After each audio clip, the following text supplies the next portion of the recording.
wano wetugenze njagala kwataganya Kadumya Richard Waswa. Kadumya Manjisebo ono munnakatemba mugundiivu era yavuganya yayugumya eggwanga bwe yesimbawo ku bukulembeze bw'eggwanga nga bwe yesimbawo ku bukulembeze bw'eggwanga mu kulonda okwa 2021 wadde nga kampeyini teyazimalaako. Ojja kumpa erinnya lyoyo yesimbawo mu kulonda kwa 2021 nga munnakatemba naye kampeyini n'atazimalaako.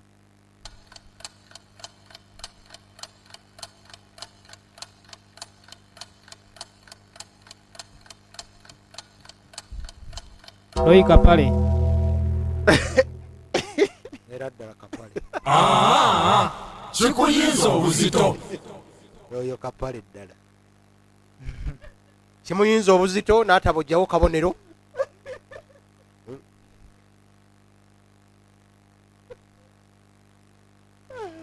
mujja kuwaliriza abakamera okutujja ku mpewo naye ng'ate tukyalina olubimbi lwe tukyalina okulima.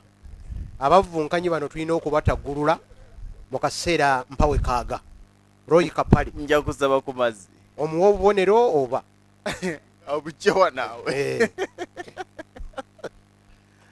yakujjidde. Royi Kapale yali Charles James Nkubuge siyaasa. bale kusomesa sebo Webale nyina okuyiga. Kadumya yo ekibuzo kibadde kya Kadumya Kadumya Kadumya sebo kakati ogenda wa musaasizi sebo